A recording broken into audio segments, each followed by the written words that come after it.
Ngunit, o tao, sino kang tumututol sa Diyos? Sasabihin baga ng bagay na ginawa doon sa gumawa sa kanya, Bakit? bakit mo ako ginawang ganito? O, tanyo. Ngayon, ang dugo bawal daw. Bakit ang laman di bawal? Kasi hindi ano ang dugo pag walang laman. Paano naging bawal ang dugo? Ganito yon, kapatid. Yung salita mo po na kung ang laman galing sa dugo, kung walang dugo, walang laman. Yan ang sabi nyo, no? Susundan ko po kayo ron.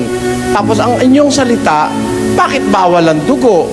Ba't hindi bawal ang laman? Sabi nyo. Ngayon, bakit kailangan bawal ang dugo? Parang ganito yon. May misis kayo. Ayan. Nagsisiping kayo. Opo. Oh. Yung anak, may anak kayo?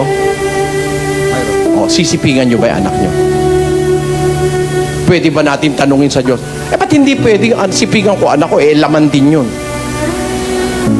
Pareho rin yun eh. Alam po nyo kasi ganito, kapatid. Ang Diyos ang nagtatakda kung bawal o hindi. Kung bakit, ewan ko.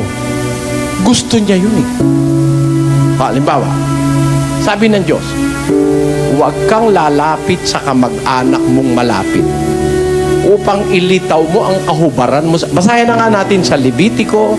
Pakinggan nyo ang sinasabi sa 18. Huwag lalapit ang sino man sa inyo sa kanino man sa kanyang kamag-anak na malapit upang ilitaw ang kanyang kahubaran. Ako ang Panginoon. Utos ng Diyos yan eh. Ba't hindi naman pwede? Nagmamahalang kami ng pinsang kung buo.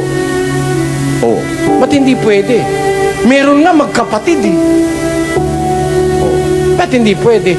Kasi bawal ng Diyos eh. Ano pakialam natin? Kaya nga siya Diyos eh, tayo hindi eh. Tayo po'y tao. Pagka siya nagsabi, huwag natin siyang questionin. Wala tayong karapatang questionin ng Diyos. Pakinggan niyo po. Roma 9:20. Pakilagay sa screen. Ngunit, o tao, sino kang tumututol sa Diyos? Sasabihin baga ng bagay na ginawa doon sa gumawa sa kanya, Bakit? bakit mo ako ginawang ganito? O, tanyo. O, wala bagang. O wala bagang kapangyarihan sa putik ang magpapalyok upang gawin sa isa lamang limpak ang isang sisidlan sa ikapupuri at ang isa'y sa ikahihiya? O, tanyo. Yung magpapalayok, bahala siya kung anong korte nung kanyang palayok.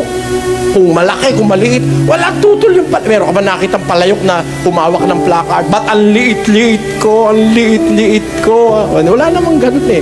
Walang tutol yung silya sa gumawa sa kanya. Tayo rin, wala naman tayong pwedeng itutol sa Diyos eh. Kaya kung ang ilong mo'y medyo pango, huwag kang mahiya kung ang ilong mo ay pango. Di ba ganun? Tama naman yun eh.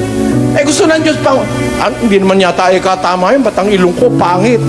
O yung ilong ko mukhang kamatis na nakatumpo. Yun namang isa ng ilong parang Pico de Loro. Hindi naman ikatama yata yan. Dapat kung ang Diyos ay pag-ibig, dapat pare-pareho tayo lahat ng ilong. Sige, susundan ko kayo. Lahat tayo pare-pareho ng ilong, matangos. Pare-pareho ng mata. Pare-pareho ng kilay. Pare-pareho ng pilik mata. Pare-pareho ng buhok. Pare-pareho ng taas. Pare-pareho ng kulay. Ano labas natin? Magkakamuka. Pagka merong isang nagnakaw, tinutugis ng mga pulis, nahalo sa marami, magkakamuka eh. Ano kaya mangyayari sa mundo? Di ba kaya pagkagulo-gulo ng mundo ngayon? Biro mo yung nandun ka sa courtroom, andun yung akusado, kamukha na yung judge. Kamukha yung abogado.